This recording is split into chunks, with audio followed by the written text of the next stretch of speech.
What's up, guys? Another video. Do you notice anything new? Anything new at all? Right here in front of me, I've got a brand new set of Zeta bars. The previous bars that I had was a bit too short. It was meant for bikes like the FZ16 and the Grum. So right now I've got a proper set of, dirt bike supermoto bars. It's gonna help a lot.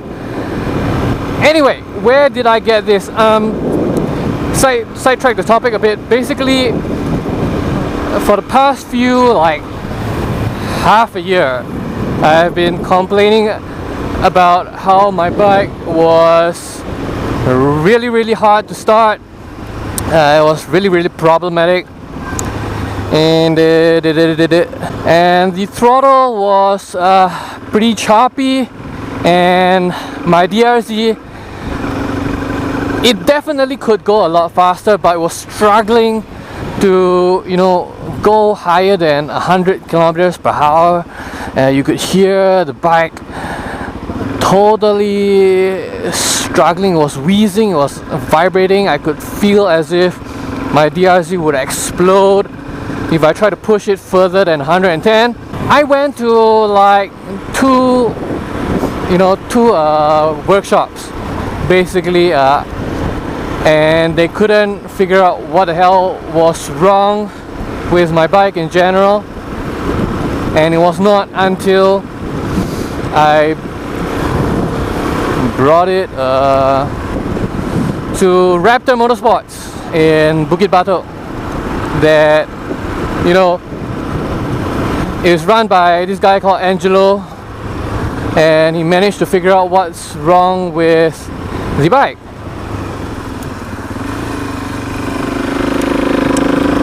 I'm just gonna vlog around here since I'm really bored and there's not a lot of places to go. So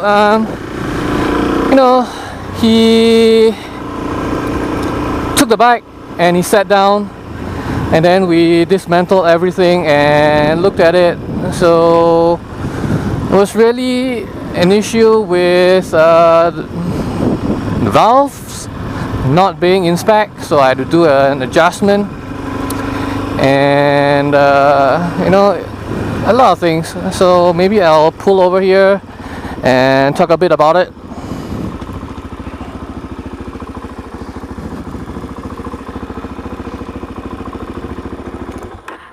So this is my DRZ. Basically, it's been 10 years. It's a 10-year-old bike.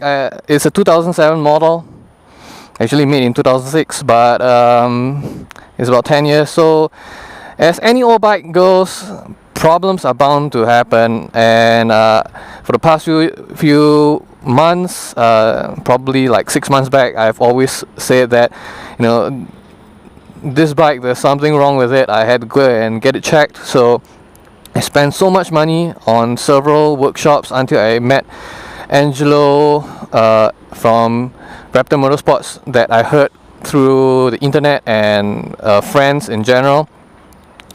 So the guy, I would say he's an ex-Air Force engineer, so he's definitely a lot more qualified to talk about engines in general.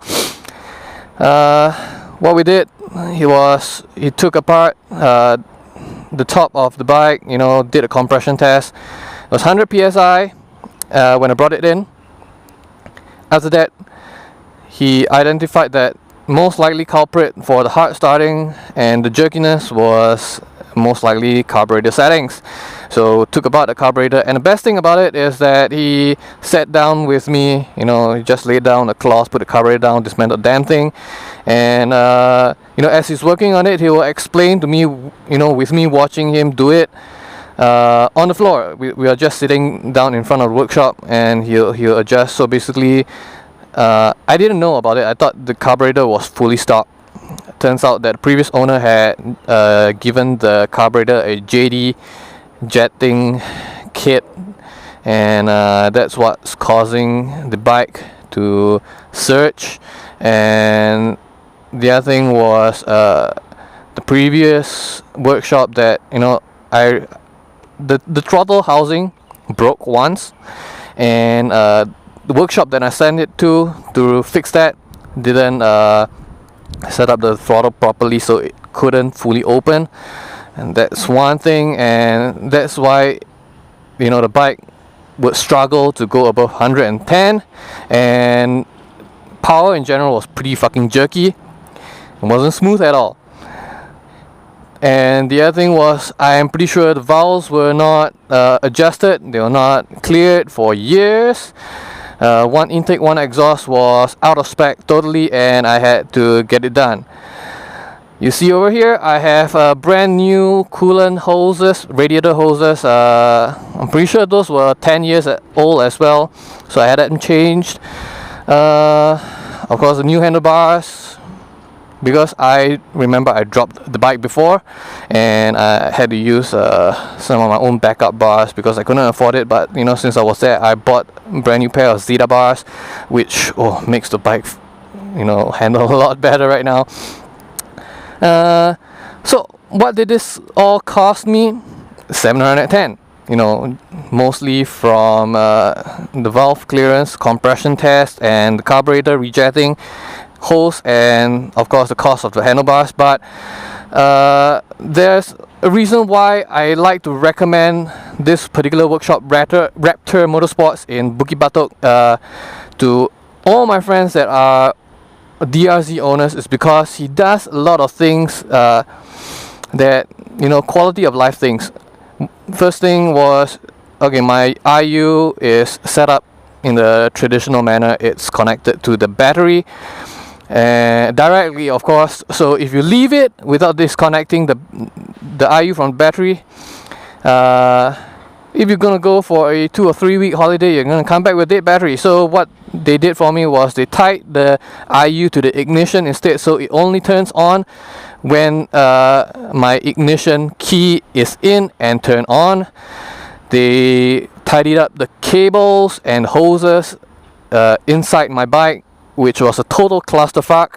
And okay, over here, I'm not sure if you can see it, but there is a dent in my right radiator fins, and this was because the previous owner, or whoever serviced the previous owner's bike, the clamps, you see these clamps here, alright, they were facing this way, and every time you ride this bike, vibration would cause this clamp to smack against the radiator.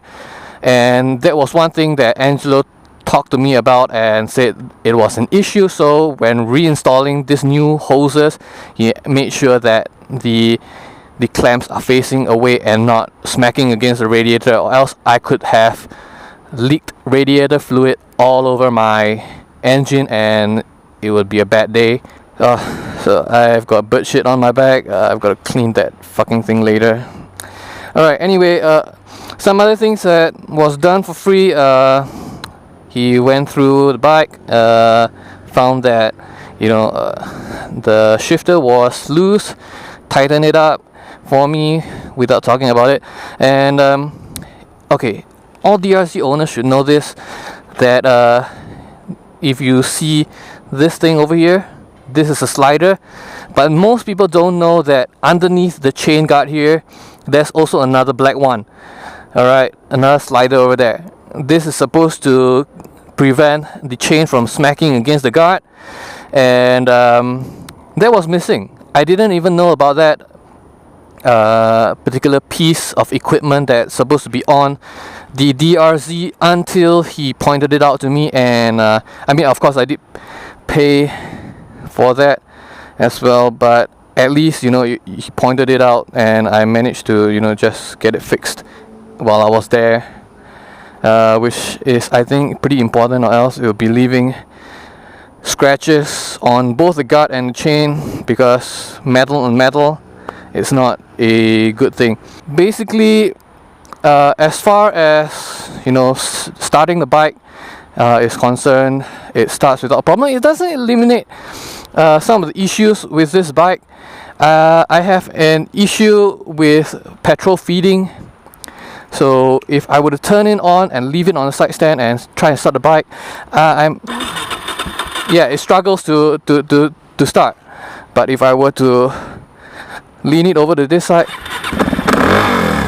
yeah, it start. This has nothing to do with what Angelo did, but it's just the design of the bike in general. Let's turn this off, and just to let DRZ owners know why sometimes your bike might not start so easily is because of the way the tank, the fuel line, and the carburetor float bowl is arranged. Alright, so when you're leaning on the left side, fuel comes down, and because the carburetor fuel is supposed to go in this way, but because you're leaning out to your left, you know, it's a bit harder for fuel to flow upslope into the float bowl. So that's why when I lean the bike to the right, it starts a lot easier, and when I leave it on the side stand on the left, it just struggles to start. So that's one thing DRZ owners might want to take note. I really hate carburetors right now because of this, but whatever. So basically it sounds a lot better right now. My bike doesn't surge when I full throttle it. It just, you know, it just works better in general. It's smooth when I shift gears, when I open the throttle up.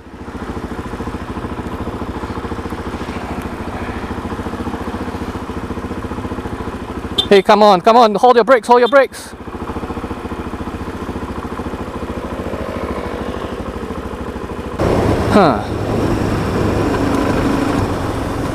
Alright, let's pop in here for a little while.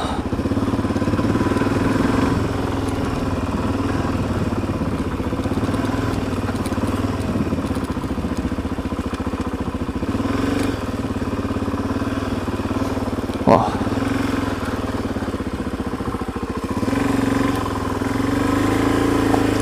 So anyway, that's the importance of properly jetting, and well, I mean, you need to properly jet your bike for the correct situations. And the thing is, don't be, you know, for a lot of DRZ owners, seriously, don't get cheated by, you know, workshops that sell JD kits. There is absolutely no reason for you to go outside the stock settings, and for a lot of you guys, seriously, oh, bumpy, could you fucking please do your valve clearances? And where the fuck am I? I have no idea.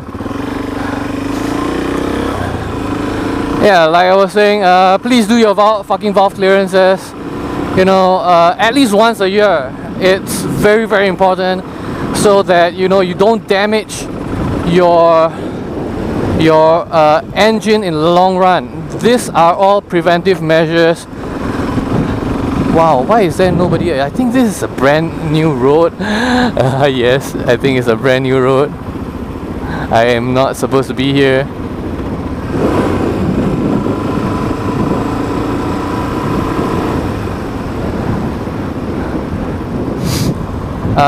Anyway, that was just a bit of stupid fun. Let me get the hell out of here and back onto the real world. Right, so you can hear it's so much better right now. So I'm gonna leave a link to Angelo's Facebook page on the description below. And if you are interested, take a look. If you are a DRZ owner, I think he only specializes in DRZs, and that's what you should be going to him for. You might want to be a bit careful and, you know, going with an open mind, because, you know, Angelo is kind of a bit brusque with his interactions. He used to be a military guy. He does not know how to deal with customers in the outside world. It's not in his character. So when he talks, he is brutally honest with you with things. He does not lie.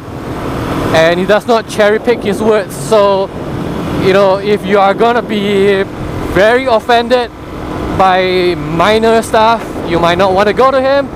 But if you really want quality workmanship and you don't mind the price that you have to pay to get it, then by all means go to him, because he definitely does a very good job. Now, in the coming months, I am probably going to be receiving a couple more modifications to my DRZ. I bought a couple new sets of levers and guards that I'm going to add. I'm not going to modify it, performance wise, but for aesthetic and off-road reasons. So I'm going to get a few more modifications, and I'm going to create videos on how I install them in the future. So if you like my content, give me a thumbs up, and of course, if you haven't subscribed to my videos, do subscribe to me in the doobly-doo down below. And yeah, I'll see you next time. Make sure to keep up to date with more of my RP content for motorcycling, and I'll see you next time. Peace out. Bye bye.